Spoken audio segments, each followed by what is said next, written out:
Agradecemos a NISA Energy, empresa mexicana, líder en el desarrollo y construcción de infraestructura de energía renovable, baterías e instalaciones eléctricas. Agradecemos especialmente a Calpro y Dynatix, el sistema de control volumétrico más confiable en México, por patrocinar este episodio. Soy Severo López Mestre Arana, especialista en energía. Bienvenidos a Todos Somos Energía, porque la energía es lo que nos mueve.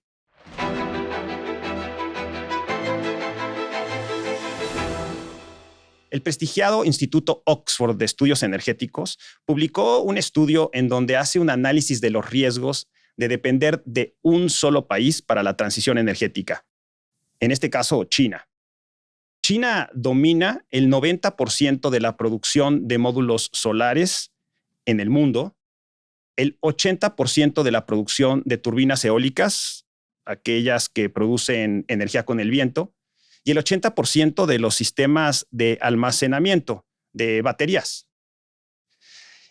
Sin embargo, el riesgo mayor que destaca el Instituto Oxford es precisamente la interrupción de las cadenas de suministro, más cuando se han utilizado ya los controles de exportación como herramientas de coerción. El caso más reciente es la restricción de la exportación de tierras raras de China a Estados Unidos.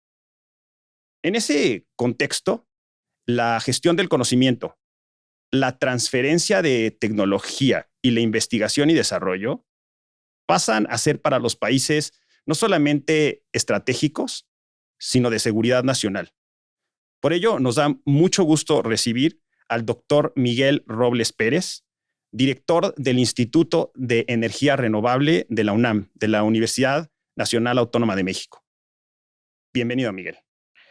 Pues muchas gracias, Severo. Me complace mucho estar aquí en tu programa, que me hayas invitado.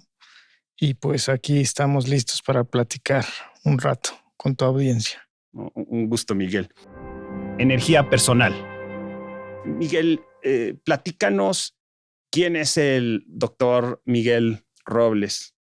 El padre de familia, el investigador del Sistema Nacional de Investigadores del Instituto de Energía Renovable, el físico de la Facultad de Ciencias de la Universidad Nacional, el investigador en Helsinki, en Finlandia. Es un largo trayecto. Y hoy el director del Instituto de Energía Renovable de la UNAM. Platícanos quién es Miguel Robles. Bueno, creo que esa es una pregunta compleja, ¿no? ¿Quién es cada quien? Creo que cada quien es un poco por la historia que te vas forjando paso a paso, ¿no? Y un poco lo que acabas de decir es la síntesis de todo lo que soy. Efectivamente, yo estudié física en la UNAM. Eso da una visión científica. El que estudia física lo hace para hacer ciencia. Es uno de los objetivos. Entonces, de alguna manera, desde muy joven decidí o tomé la decisión de que mi vida tendría que ir hacia la academia. Y por supuesto, para llegar a la academia tienes que ponerte objetivos que tienes que alcanzar, esencialmente estudiar una maestría, un doctorado, que te permitan acceder a un sistema académico, ya sea en México o en cualquier país, ¿no? Entonces, y en la trayectoria que me tocó vivir es una trayectoria en la que había que ir avanzando todo el tiempo, sin pausa, sin detenerse, hasta alcanzar el doctorado. Y cuando alcanzabas el doctorado, todavía te seguían persiguiendo el postdoctorado. Entonces, de alguna manera, cuando yo terminé el doctorado, que lo hice en México, toda mi carrera la hice en México, al doctorarme lo hice en la Universidad Autónoma del Estado de Morelos. Todavía tuve que hacer un postdoctorado para poder aspirar a tener una posición de académico en la UNAM. Y ese era tal vez el principal objetivo. En el trayecto, yo creo que es importante decir que me topé con la necesidad de tratar de encontrar sentido, ¿no? Muchas veces la física te da las herramientas para entender a la naturaleza, al mundo, pero al mismo tiempo te abre preguntas, dudas que te llevan a tratar de aterrizar. A muchos físicos nos llevan a tratar de aterrizar a problemas más reales o más terrenales o más de impacto hacia la sociedad. Y es una pregunta que nos hacemos todos, ¿cómo lo hacemos para lograrlo, no? Algunos sí pueden quedarse en la investigación fundamental, pero otros buscamos esa alternativa. Y yo la encontré en la energía y en la energía solar en específico. Hice una maestría en energía solar en lo que en aquel entonces era el laboratorio de energía solar. Era un laboratorio de energía solar que estaba en el estado de Morelos y que pertenecía al Instituto de Materiales de la UNAM. Este pequeño laboratorio que estaba allá daba la oportunidad de estudiar una maestría en energía solar. Era el único lugar en la UNAM, no sé si en México en aquel entonces, ¿Qué pero año probablemente. era Estoy hablando de hace 40 años. Uf. Sí. Cuando los módulos solares eran un lujo y se usaban nada más en el espacio. Solamente se producían para aplicaciones aeroespaciales. Por supuesto. Y por supuesto eran módulos de silicio cristalino, igual como los de ahora. Claro. Y el laboratorio de energía solar era un laboratorio donde se hacía investigación en materiales para hacer celdas solares. O sea, había una aspiración de producir celdas solares. Y se hacía investigación también en ingeniería para aprovechar la energía térmicamente. O sea, calentar, enfriar con el sol. Diálogo energético. Déjame hacer voy a hacer así como un brinco, Miguel, porque de ese laboratorio, de esa maestría, brincas a ser director del Instituto de Energía Renovable, donde hay 50 laboratorios. No uno, 50. Me gustaría que nos platicaras cómo está integrado el Instituto de Energía Renovable y qué líneas académicas y de investigación tiene, partiendo de ese lugar donde hiciste la maestría hace 40 años a lo que diriges ahora, que no es accidental. Para nada accidental. El laboratorio de energía solar sufrió 2 transformaciones en estos 40 años. Primero se transformó en un centro de investigación en energía y después se transformó en un instituto de energías renovables. La UNAM tiene esos escalones académicos para las dependencias, o sea, es una evolución que se da en las dependencias, en las organizaciones de la UNAM. El laboratorio transitó y a mí me tocó ver esa transición porque yo empecé de estudiante en el laboratorio y cuando yo llegué a ser investigador era centro y cuando llego a ser director era instituto. Estos 40 años obviamente son 40 años de un trabajo arduo de muchos investigadores y muchos cerebros que estuvieron involucrados. Sin duda. Pioneros que en México hicieron cosas que no se hacían porque en aquel entonces no había muchos lugares. Quizás los 2 lugares donde se producían o se intentaban producir celdas solares era el Politécnico, el Cinvestav básicamente, y la UNAM. Y la UNAM. Sí. Y poco a poco ese laboratorio empezó a crecer, a hacer investigación en otras áreas, más allá incluso de lo solar, porque digamos la vocación original es muy solar. ¿Cómo transformas la energía solar en electricidad, frío y calor? Que tiene todo el sentido con el país en el que vivimos. Totalmente. Y de ahí empezó a derivar, cuando fue centro de investigación en energía, a hacer nuevas áreas. Por ejemplo, la geotermia se incorporó en esa transformación. Se generaron o se incorporaron o se fueron desarrollando internamente áreas como la eficiencia energética, la energía en edificaciones, ¿no? Más adelante, cuando empezamos a transitar hacia ser un instituto de energías renovables, había que plantearse cómo le hacemos ahora para incorporar lo que nos falte, que nos faltaba la energía eólica, nos faltaba la bioenergía, nos faltaba el hidrógeno. Bueno, el hidrógeno se empezó a desarrollar también en la parte del Centro de Investigación en Energía. Y todo esto es un esfuerzo que fue multiplicando tanto infraestructura como personal. Okay. ¿Sí? Entonces, lo que consolida a un instituto en la UNAM, a final de cuentas, es ese crecimiento y la capacidad de generar conocimiento, o sea, de su personal. Por supuesto. Me gustaría como transmitirle al auditorio, porque yo he estado ahí en el instituto y me encanta además, es súper interesante, pero transmitir al auditorio cómo es el instituto, o sea, cómo está integrado y además, pues hay 50 laboratorios, no vamos a mencionar ahorita los 50 laboratorios, pero también conocer que hay por lo menos 3 laboratorios nacionales, ¿no? Y entender qué significa que un instituto tenga, ya nos platicaste lo que significa que vaya evolucionando de ese pequeño lugar en donde se hacía o se investigaba el tema solar a un instituto, ¿no? Con lo que significa ser un instituto dentro de la Universidad Nacional. Y ahora tiene ya 3 laboratorios nacionales. ¿Qué es importante de los laboratorios nacionales? ¿Qué es un laboratorio nacional? Un poco para dimensionar a dónde ha llegado el instituto y dónde está ahora.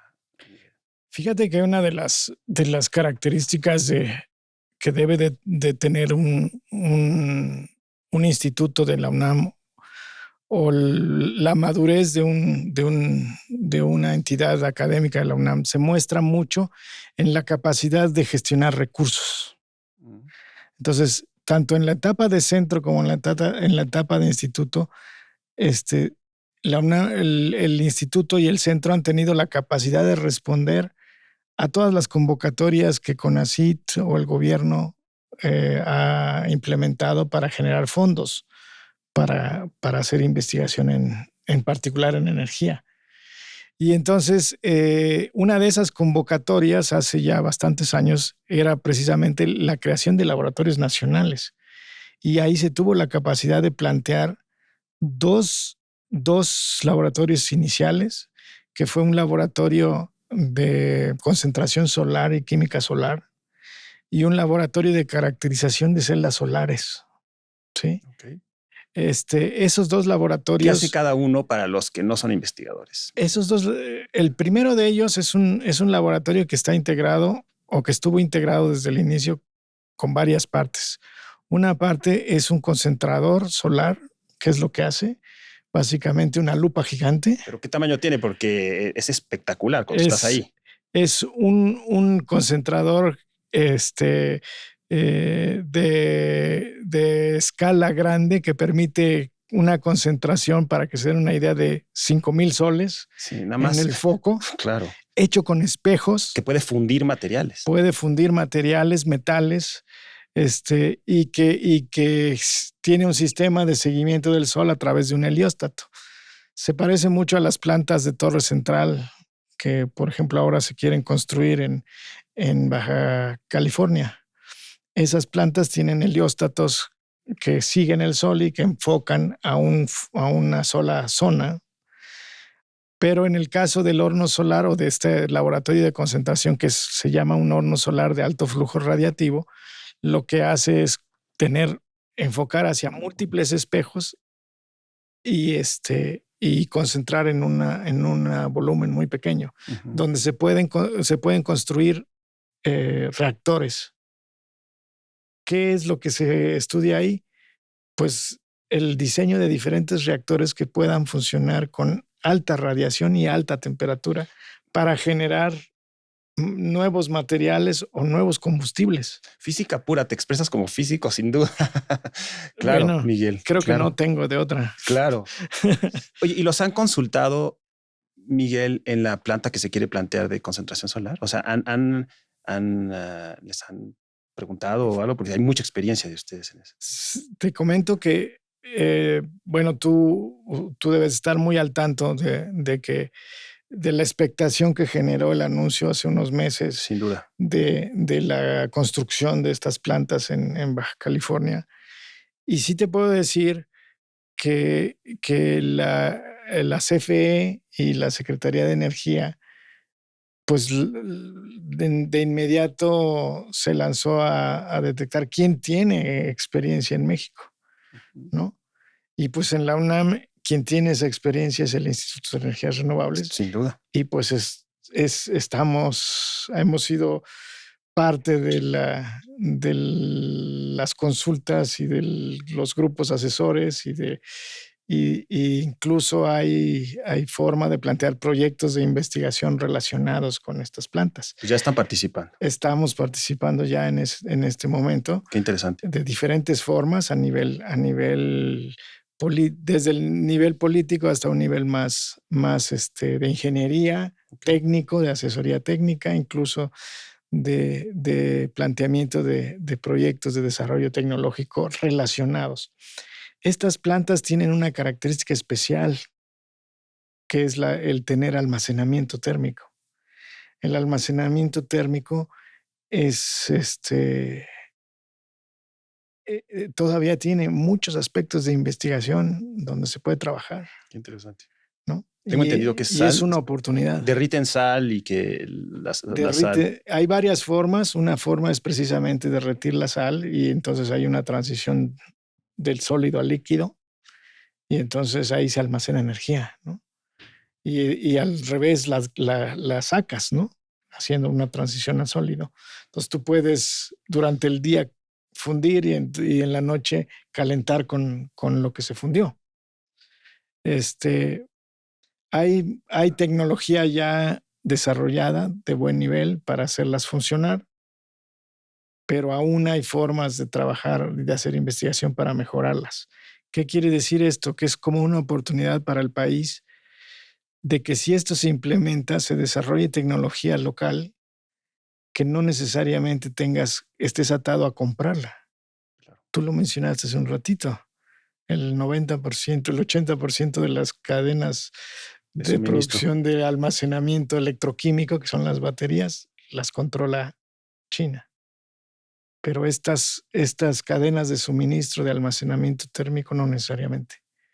Están en construcción.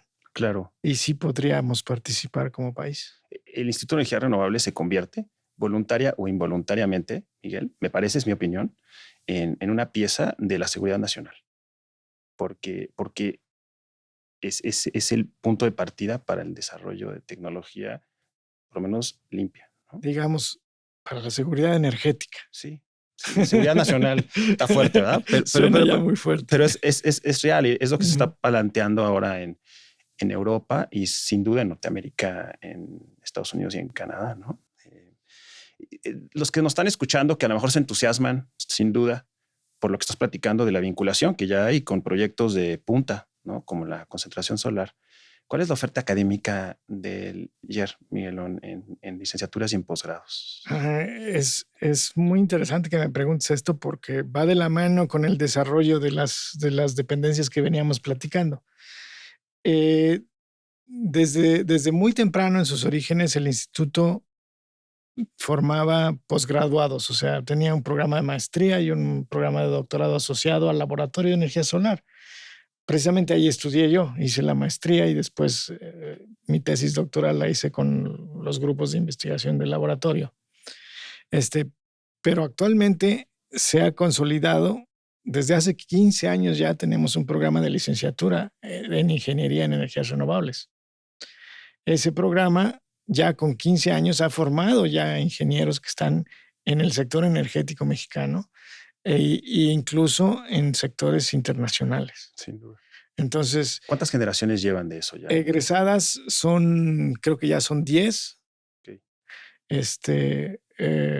Ahorita entró la 15 precisamente, son 4 años y está radicada en 2 sedes. Una somos nosotros y otra es la ENES Juriquilla en Querétaro. Mira. O sea, la UNAM tiene 2 sedes, entonces se puede estudiar en cualquiera de las dos. Buenos lugares, Juriquilla y Cuernavaca, ¿no? Bueno, Temisco. Temisco. Claro. Así es. Y esa licenciatura, pues es de un perfil inicial desde el bachillerato. Es un perfil que hemos tratado de que sea, pues, si no enfocado a la investigación solamente, sí con una componente de investigación, porque los profesores son investigadores. Y eso es muy peculiar en la UNAM, porque Sí, no es muy común no, que los investigadores den clases a nivel licenciatura. A correcto. nivel posgrado sí, es Sí, mucho más común. correcto. Pero en muchas facultades la probabilidad de que tengas un investigador o un profesor investigador como profesor es bastante baja. Y la licenciatura en energías renovables es al revés. La probabilidad es altísima, o sea, no solo altísima, vas a tener cada semestre, la mayoría de tus profesores son investigadores. Entonces sí tiene un sesgo hacia la investigación, pero el perfil que se quiere formar es de un ingeniero que tenga la capacidad, sí, de continuar a investigación si lo desea, pero también que tenga la capacidad de participar en empresas, que tenga la capacidad de participar en gobierno, en la toma de decisiones, o que tenga la capacidad de iniciar sus propios emprendimientos. Eso le da una gran potencia al programa del IER, que tenga una consistencia académica que la UNAM siempre la pone por delante. Parece que su competencia más que nacional es internacional, ¿no? Al programa. ¿Cómo has visto, Miguel, que avanza ese prestigio del IER si te comparas internacionalmente o si tienes algún tipo de, ¿no? de comparación o cómo podrías medir el avance del IER? Porque van solos en ese sentido, casi en México.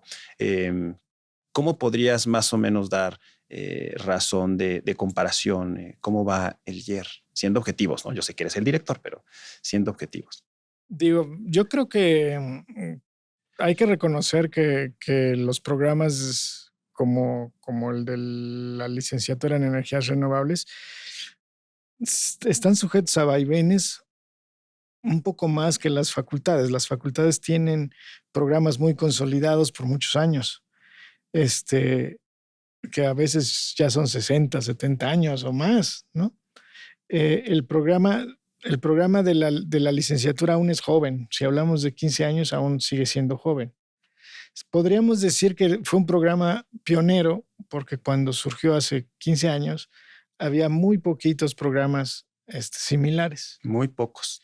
Y si lo vemos ahora, pues hoy en día, pues ahora hay muchos porque ha transitado ya por un boom y luego por un anti-boom y luego por otro boom. Entonces hay un vaivén ahí. Y el resultado es que ahora, si haces una búsqueda no muy exhaustiva, puedes encontrar que hay más de 60 programas. O sea, lo estamos haciendo, se hizo ese estudio hace poco porque estamos en el proceso de la revisión del plan de estudios, de la primera revisión del plan de estudios del programa para actualizarlo.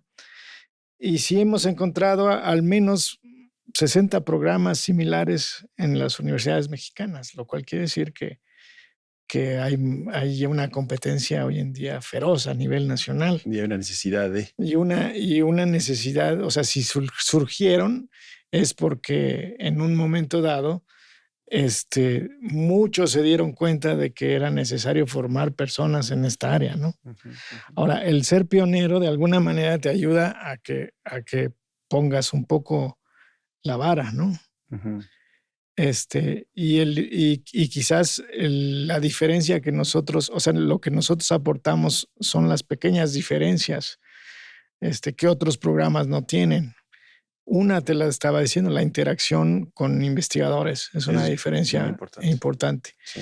Pero la otra es la interacción con las propias tecnologías. O sea, el concentrador que te estaba platicando es un concentrador en el que los estudiantes de la licenciatura pueden participar haciendo una tesis. ¿Hay otro concentrador así en México, Miguel? No. ¿En Latinoamérica? Único. En Latinoamérica sí, pero muy pocos. Okay. Sí, hay algunos otros en Europa, en España hay concentradores como este, en Estados Unidos, por supuesto. Que son líderes en concentración solar. Me acabas de dar dos líderes. Pero España esto nos posiciona, sí, con un cierto liderazgo en tecnologías que no puedes ver en otros lados. Y yo he tenido la oportunidad de estar en el IER, gracias, Miguel, y he visto también estudiantes de otros países. Eso también te da información sobre la demanda de tu programa en particular, del programa del IER. ¿Cómo está esa mezcla de estudiantes internacionales y a lo mejor que mencionaras también algunos posgrados que tengan, ¿no? Nada más para... Sí, la aportación de estudiantes internacionales entrantes que llegan acá se observa mucho más en el posgrado. Ok. O sea, el posgrado tiene una influencia importante, sobre todo en Latinoamérica. Okay. O sea, nuestros programas son muy naturales para los latinoamericanos, primero por la lengua, ¿no? Porque están prácticamente enfocados a la lengua española. Es difícil que haya un programa exclusivo en lengua inglesa, por ejemplo, para que haya no hablantes de español, pero de todos modos sí llegan, hay que decirlo, ¿no? Y tienen que hacer un esfuerzo adicional para aprender el español lo más rápido posible, pero lo hacen. Y ahí sí te quiero decir, por ejemplo, tenemos un número importante de estudiantes colombianos que han llegado en los últimos años. Habíamos tenido previamente estudiantes de otras nacionalidades, también sudamericanas o centroamericanas. Pero hoy en día hay una población importante que viene de Colombia, hay una población, o ha habido población importante que venía de Haití, por ejemplo. Hubo generaciones de haitianos que han estado trabajando aquí. Y más recientemente nos estamos trayendo generaciones de gente de África. Mira, interesante. Eso es interesante. Eso Sí. nos ha llegado personas de Nigeria. Tiene un poco que ver que uno de nuestros investigadores altamente productivos es nigeriano. De hecho, Nigeria como país está teniendo un vuelco hacia el desarrollo de energía renovable y de inversión en infraestructura. Así es. Muy importante. Y eso es lo que se ve. Están mandando gente a prepararse fuera y seguramente con la intención de que se desarrollen proyectos en Nigeria y evolucionar hacia el uso masivo de las energías renovables. Y dentro de esta conversación que estamos teniendo del IER como instituto y de su vinculación hacia afuera, ¿no? Con los estudiantes, etcétera, una de las principales preocupaciones que por lo menos he tenido la fortuna de recibir o de escuchar de cámaras empresariales, por ejemplo, es que para desarrollar proyectos energéticos, Miguel, es necesario tener el talento técnico en los sitios, en las regiones. Y estoy pensando en educación continua del Instituto de Energías Renovables, del IER. ¿Cómo está este programa para abonar en esa parte en México que a lo mejor tú quieres instalar módulos fotovoltaicos y tienes que mover gente de un estado a otro, ¿no? Y eso incide en costos, etcétera, ¿no? Hay que regionalizar el conocimiento técnico de energías limpias para implementarlo. Parece evidente, pero no lo es y no lo hemos logrado. ¿Cómo está empujando ese tema el IER en su programa de, no sé si educación continua? A mí se me ocurrió, pero quizás tienes otras. Sí, de hecho así se llama. Hay una unidad de educación continua en el instituto, cuya finalidad ha sido precisamente el generar cursos con cierta especialización dirigidos a poblaciones específicas. Entonces, el instituto efectivamente trata de formar capacidades en personal que puede ser a un nivel más técnico, y se han desarrollado diferentes cursos para ellos. Se hace todo el tiempo. A la vez, la misma unidad trabaja con proyectos que van más relacionados a la formación de docentes, por ejemplo. Entonces, hemos trabajado con docentes de preparatoria y hasta de secundaria para incluir temas de energías renovables en sus clases, por ejemplo. Y otros, también hay cursos de alta especialización, de uso de softwares específicos de alta especialización o de programación de alta especialización dirigidos a energía, o incluso de algunas tecnologías específicas como de secado solar o de calentamiento solar o de sistemas fotovoltaicos, dirigidos a poblaciones quizás de egresados, ¿no? O de ya ingenieros formados que quieran aprender algunas tecnologías específicas. Entonces, en ese sentido, el instituto tiene una unidad, digamos, dinámica que trabaja en la generación de diferentes ideas. O sea, no son cursos que necesariamente se repitan todos los años, sino que tienen ciclos. O sea, estamos hablando de que ya en casi todas las áreas, pues el conocimiento se tiene que renovar rápidamente. Okay. Entonces, la unidad de educación continua tiene que tener esa capacidad. O sea, surge almacenamiento. Antes era solar, pero ahora surge almacenamiento. Ahorita ya viene almacenamiento. Y, por ejemplo, tienes que entrar al almacenamiento. Ahorita ya vienen cursos que tienen que ver con instalación de cargadores de autos. Ok. ¿Sí? Okay. Ya hemos dado cursos de instalación de cargadores para autos eléctricos. Okay. ¿Sí? Cosas que no estaban hace 5 años. Entonces, hay cursos que van a tener ciclos o que tienen ciclos así. Y entonces hay que ir renovando todo el tiempo los conocimientos. Ahora que están ya las baterías, pues hay que empezar a dar cursos de capacitación en cómo se usan las baterías en los sistemas. Y creo que es un tema que hemos estado platicando y que ha estado en la conversación, que es esa vinculación, ¿no? El tema de vinculación, Miguel. Y te quería preguntar, ¿existen casos de éxito o algún caso de éxito o de vinculación efectiva de el IER con su oferta académica o con su investigación con el mundo de la industria o el mundo comercial? ¿O proyectos que estén ahora o que hayan estado y hayan concluido? ¿Tienes algún ejemplo o algunos ejemplos? Sí hay. Yo creo que hay que matizar un poco cuáles son las dificultades y cuáles son los éxitos, ¿no? O sea, la UNAM y el instituto tiene un origen muy académico. Y entonces su origen ha sido muy de producción científica. Correcto. En los últimos, digamos, 20 años, la UNAM y el instituto en particular, pues ha tratado de dar el giro hacia las cuestiones más tecnológicas. Y eso implica un cambio de cultura académica, porque el conocimiento, digamos, se reproduce o se produce y se refleja en artículos, pero el desarrollo tecnológico no necesariamente se refleja ahí, sino más bien se refleja en que eventualmente aparezcan patentes, eventualmente aparezca todo lo que es propiedad intelectual relacionada con invenciones.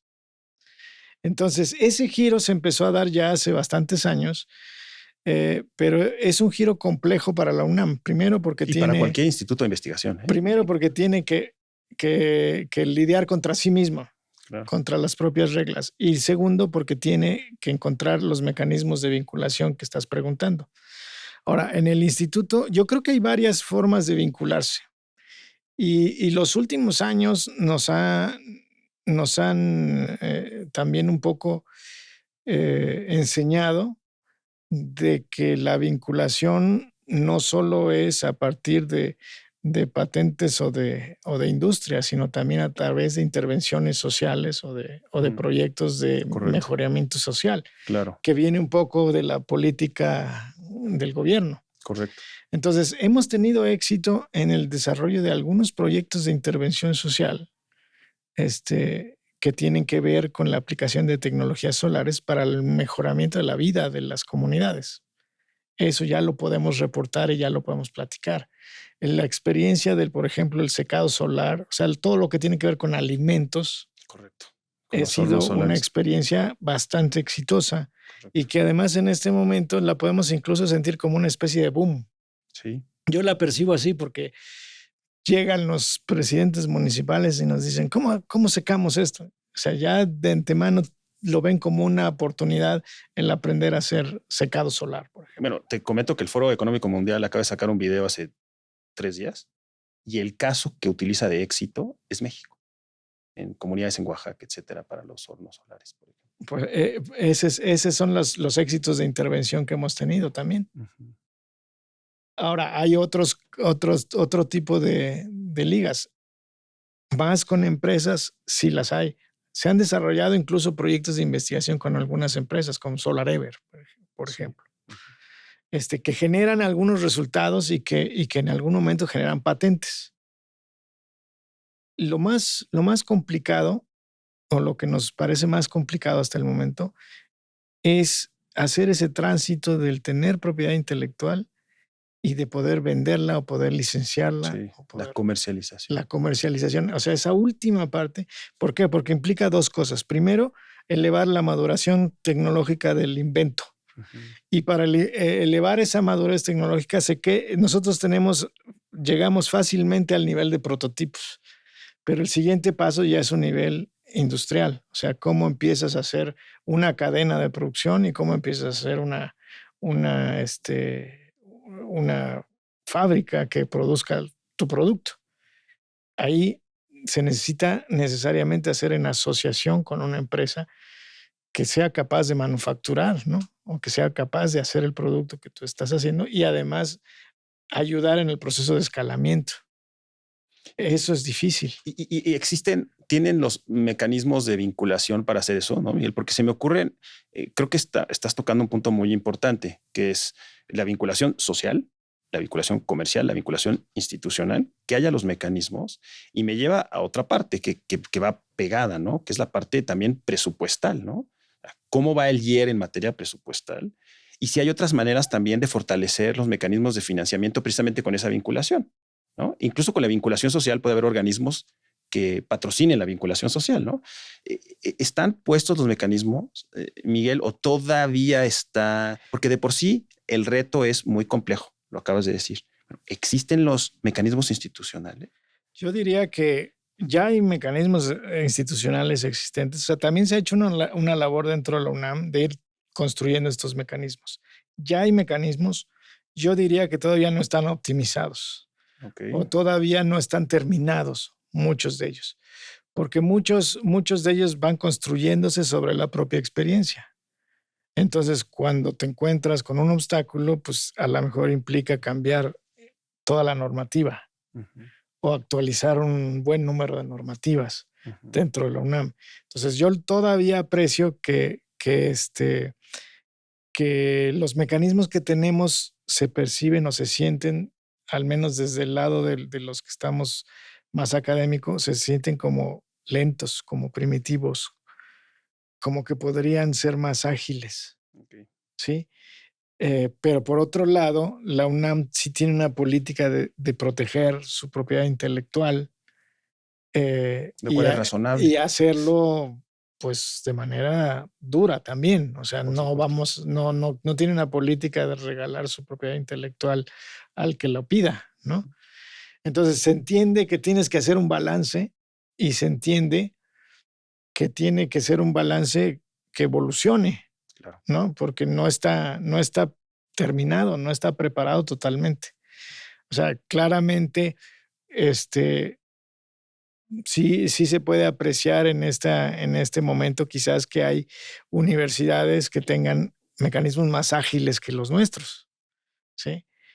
Pero eso no quiere decir que no se pueda hacer muchas cosas. O sea, y quizás ese último salto que nos falta de poder dar tiene mucho que ver con el descubrir y quitar los últimos obstáculos que estamos brincando, ¿no? Para poder hacer las transferencias tecnológicas. Es el dueño de casi todos los institutos de la UNAM, lograr esas transferencias, ¿no? Claro, porque de este lado se percibe que con los reacomodos geopolíticos que aparentemente son irrelevantes para lo que está sucediendo en un instituto de investigación, el IER y los institutos de investigación en el mundo se están colocando en una posición en donde van a ser piezas clave, ¿no? Hoy y hacia adelante, Miguel, para desarrollo de tecnología, transferencia de tecnología, investigación y desarrollo. Y aquí, revisando los proyectos estratégicos 2025, 2029, Miguel, tienen por ahí un P8 que me llamó la atención, que es crear una plataforma institucional de inteligencia artificial y de ciencia de datos. Y se ve que el instituto está empujando, ¿no? Empujando la línea. Platícanos un poco de ese proyecto que es incorporar inteligencia artificial hacia energía limpia, que me parece que por ahí va los siguientes 50 años, ¿no? Sí, claro. Bueno, Te comento un poco la idea de estructurar el plan de desarrollo institucional de mi administración para los próximos 4 años en proyectos transformadores viene de que estamos en un contexto que ya es de transición energética. O sea, yo estoy asumiendo que estamos transitando ya la transición energética, no estamos esperando a que suceda. No, ya estamos en medio. Ya estamos en medio, ya empezó y además nos va llevando la corriente. Correcto. ¿No? Estoy de acuerdo. Y en ese sentido, el instituto debe de adaptar, debe de tener proyectos que puedan adaptarse a esas corrientes. ¿Cuáles son esas corrientes? Pues primero tenemos que conservar nuestra capacidad de investigación de calidad, pero también tenemos que transformar nuestra capacidad de hacer investigación con un sentido nacional, o sea, que vaya hacia los problemas nacionales. Correcto. Y hacia la transición en México. Claro, con lo que eso significa. ¿No? Con lo que eso significa. Uh-huh. Y aparte de todo, tenemos que hacer transformaciones institucionales. Esto que acabamos de hablar, de lograr revitalizar cosas que no han avanzado, ¿no? Y tampoco podemos quedarnos fuera de lo que es la influencia de la inteligencia artificial en este momento. ¿Por qué? Porque es percepción de todos o de muchos sectores que la inteligencia artificial va a cambiar muchas cosas en este mundo. Y entre esas cosas, el sector energético es una de esas percepciones que se sienten en todos lados. Ahora, nosotros cómo lo percibimos desde la academia y desde el instituto en particular. Yo lo observo como una necesidad primero de uso. Hay tecnologías que se pueden usar. ¿Para qué? Primero, pues para agilizar nuestros procesos, ¿no? Facilitar nuestros propios procesos administrativos incluso. Segundo, probar nuevas formas de hacer investigación. ¿Por qué? Porque las inteligencias artificiales, como se están estructurando ahorita, las inteligencias generativas también aportan al proceso de investigación, tanto en la búsqueda de información como en la generación de cálculos y de códigos. Correcto. O sea, están en todos lados, ¿no? En este momento. Entonces, eso implica nuevas formas de trabajo académico. Y luego, para agregarle todavía más, la propia investigación en IA dentro del sector energético. O sea, cómo hacemos, aplicamos desde lo más básico las redes neuronales en diferentes procesos energéticos. Y está surgiendo casi de manera espontánea. Ayer teníamos un simposio interno de investigación y muchos proyectos diversos hablan de inteligencia artificial. Los que están haciendo el secado de alimentos hablan del estudio de los productos después del secado a través del análisis de inteligencia artificial de las fotos. Imagínate. ¿No? O sea, de que nos diga una foto, viendo una foto que te diga, ya está listo, no, está mal, ¿no? Y así en muchos proyectos de investigación se habla de desarrollar cosas así. Por eso es como una necesidad crear un proyecto estratégico, un proyecto transformador que nos inserte hacia esas cosas, hacia ese tipo de investigación y de trabajo. Incluso alguna vez lo conversamos, Miguel, que era, y en el tema, incluso el tema es apasionante. Podríamos hacer nada más una conversación de eso. De eso, por supuesto. En el tema de baterías y almacenamiento incluso, podríamos decir que la parte más relevante en este momento son precisamente los códigos y los algoritmos de, por decirlo de una manera muy coloquial, de llenado y vaciado de la batería, ¿no? Esa es la parte central. Ya el tratamiento de litio y todo el cascarón, etcétera, comienza a comoditizarse, comienza a ser ya más de manufactura. El centro ahora, donde está realmente el know-how, dicho por los líderes de almacenamiento, es precisamente los algoritmos y los códigos, ¿no? Y me parece que ahí está.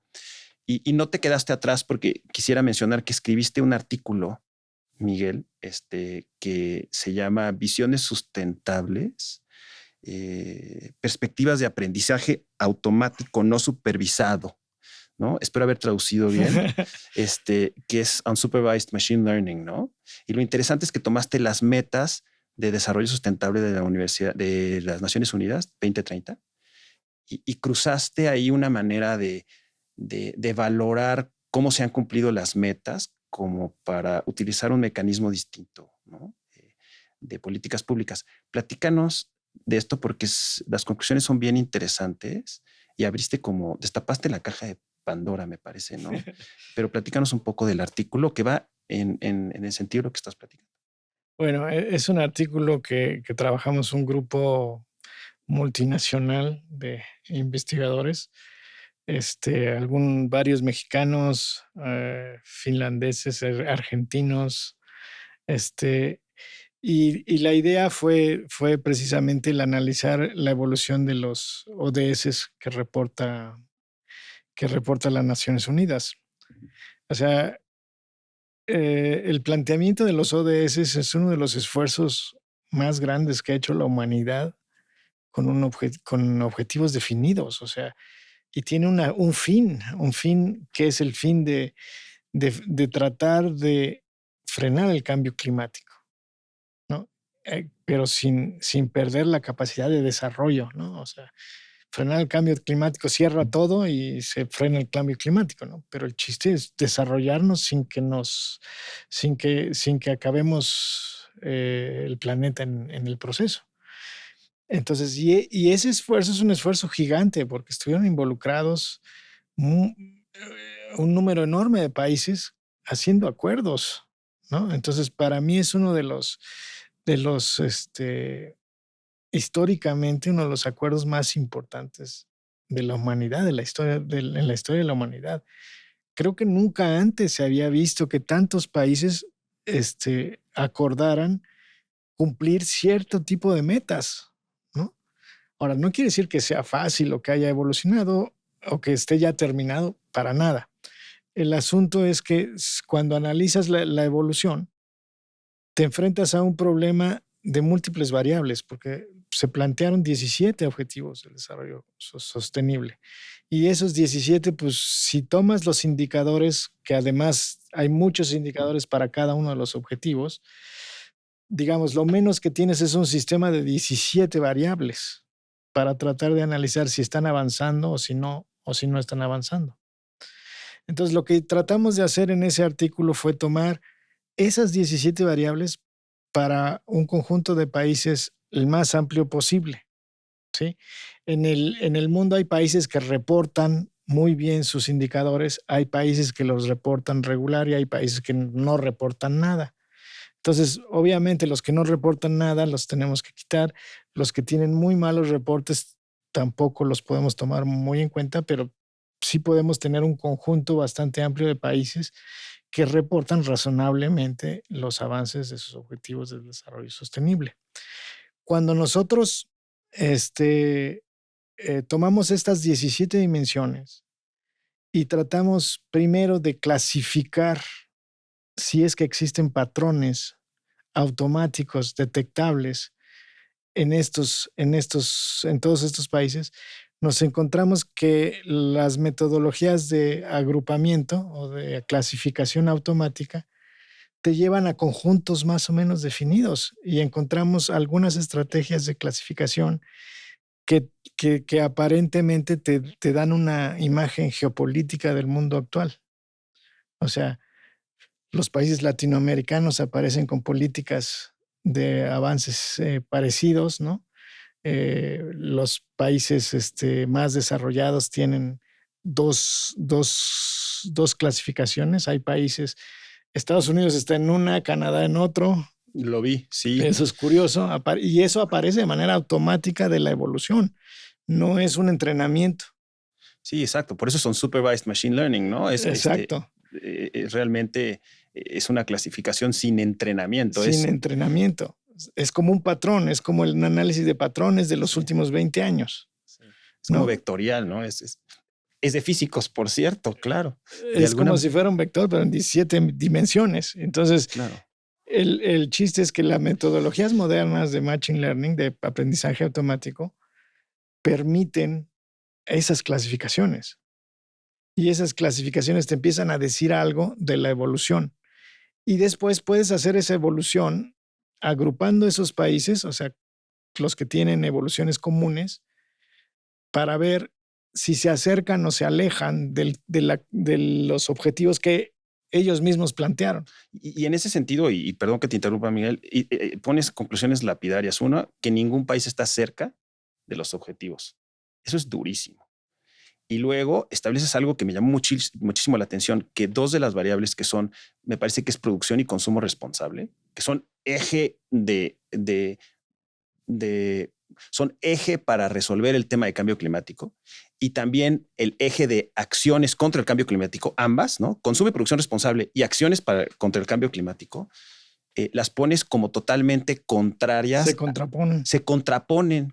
Y dicen ahí de una manera muy, muy suave, pero es muy fuerte, que aparentemente todo el sistema global está en contra o está armado o es contrario o tiene un flujo contrario, ¿no? a la solución del cambio climático y de la producción y demás responsable, ¿no? Como que se están moviendo en sentidos contrarios, ¿no? Sí, yo lo frasearía un poco más suave. Ok. Pero es cierto, o sea, parte de lo que se ve es que mientras, o sea, los conjuntos de países que van más adelante avanzan ya más lentamente. Los países que van más atrás avanzan más rápidamente. O sea, imagínate países, sobre todo, por ejemplo, africanos, están avanzando más rápidamente. Si haces una extrapolación simple, lo cual es siempre muy arriesgado, te encuentras que nadie alcanzará o se aproximará lo suficiente al 100% para el 2030. O sea, las metas eran nadie va a alcanzar en el 2030 las metas. Nadie va a alcanzar esas metas. Está fuerte lo que dice tu... Eso es fuerte. Sí. Sí, y eso usando la tendencia histórica de los últimos 20 años. Sí.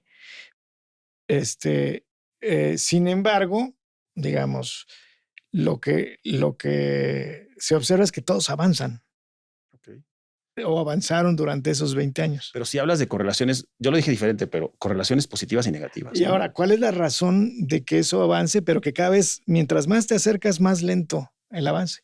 Y es que todos los países tienen esa contradicción que observaste en el artículo. Efectivamente, hay contraposición entre objetivos. El avanzar en uno te retrocede en el otro. ¿Sí? Si tú tienes un país que requiere de desarrollo industrial, le inviertes al desarrollo industrial y le pierdes a la parte ambiental. Correcto. ¿No? Sí. Entonces es bien difícil lograr los desarrollos armónicos. Son como tener demasiadas restricciones. ¿Sí? Y eso complica que el avance se dé.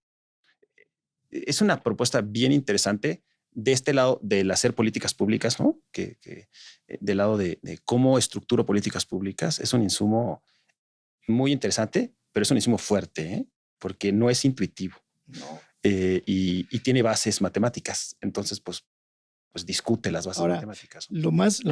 Lo que a mí más me inquietó, no está muy explícito en el artículo, pero a mí me inquietó que el 2020 es un parteaguas en los datos. ¿Sí? O sea, de repente, todos los conjuntos de países que tienen patrones empezaron a invertir su trayectoria en 2020. Y bueno, 2020 sabemos que es una fecha emblemática para la humanidad. Por supuesto. Sí, pero el impacto del 2020 pareciera ser un impacto de largo plazo. Que no se ha revertido. Que no se ha revertido y que continúa. Y que pareciera acrecentarse.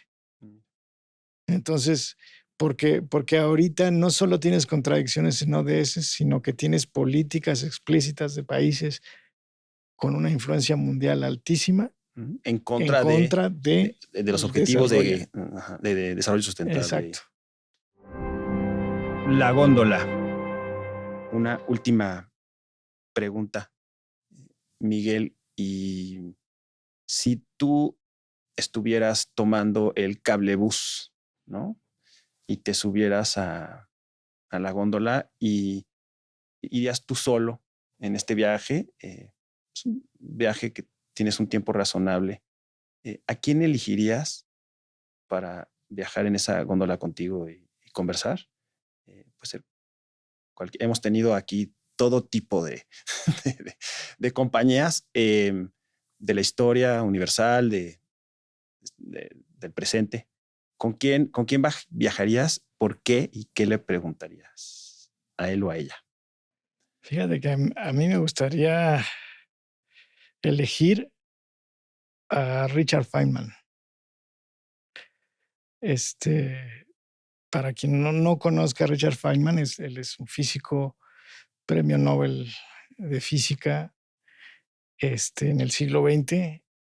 Es fundador de varias disciplinas de la física, como la electrodinámica cuántica. Temas sencillos. Temas sencillos. Fue participante del proyecto Manhattan, muy joven, cuando él era muy, muy joven. Y además fue autor de un libro. Él era muy buen maestro, o al menos eso dicen las leyendas. Y están sus videos de cuando daba clases en Berkeley. Pero esas notas de sus clases se convirtieron en un libro, en 3 libros. Y esos 3 libros se han usado en muchas facultades de física, en muchas carreras de física. Entonces, ese es uno de los libros donde yo estudié. Y tengo que decir que eran muy complejos. Me era muy Imagínate difícil. que sean complejos para ti, Miguel. Cuando era joven, me era muy Inteligibles para difícil. nosotros. Me era muy difícil entender cuando era muy joven. Poco tiempo, con el tiempo le vas entendiendo. Okay. Pero me encantaría tener una conversación con él, porque él trabajó todos los temas de actualidad que estamos viviendo en los semiconductores, en la energía, en la inteligencia artificial. Él fue pionero en muchas de esas cosas y él veía cosas que los demás o muchos investigadores de su época no veían. Sí. Y me gustaría platicar con él sobre lo que ve, cómo es ahora las cosas. Porque muchos de sus descubrimientos son lo que han permitido muchas de las tecnologías que tenemos actualmente, ¿no? Desde la nanoelectrónica, que están en todos los chips, ¿no? Claro, en los celulares. Que ahora son pues la base de todo, ¿no? Porque sin chips nadie puede producir nada. El programa está en base a nanoelectrónica. Así es, o sea, están en todos lados, ¿no? Y me gustaría conocer qué piensa él de ese producto, ¿no? De cómo su descubrimiento cambió radicalmente, o sus descubrimientos, sus estudios. Él era teórico más que experimental, pero muchos de sus estudios cambiaron la forma de ver este planeta. Pues Miguel, muchísimas gracias por tu tiempo, muchas gracias por la conversación. Me parece que quedan muchos puntos ahí. Nos gustaría a lo mejor luego volver a conversar contigo para darle seguimiento a tantos temas. Por ejemplo, el tema de concentración solar. Más hacia adelante quizás. Pues muchísimas gracias y gracias al auditorio. Realización, host Severo López Mestrarana. Producción, Melissa Moreno. Video, Teresa López. Audio, Federico Baños. Diseño gráfico, Shadani Alcázar y Moy Agüero. Heraldo Podcast, un lugar para tus oídos.